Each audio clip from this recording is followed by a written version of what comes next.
چه آمد بر سری قوم مسلمان که گردید جمعشان اینطور پریشان؟ چرا فامیل ها از هم جداین؟ چرا مردم به این حد بی وفاین؟ چرا خواهر ز خواهر می گریزد؟ برادر با برادر می ستیزد؟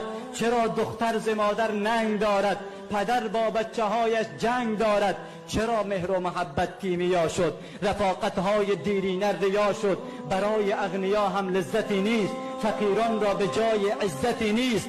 به ظاهر خانه ها من کاخ شاه است، درونش یک جهان اندوه و آه است.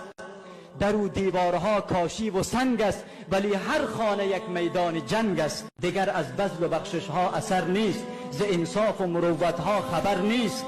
عمو جان خاله جان دیگر نگوییم، برای مرگ هم در آرزوییم. یکی با سود و اموال نزولی رود مکه و امید قبولی. یکی وقتی به ماشینش سوار است، فقط مثل بوتی از زهر مار است. خلاصه وضع تعریف نداریم، همگی بر خری شیطان سوار.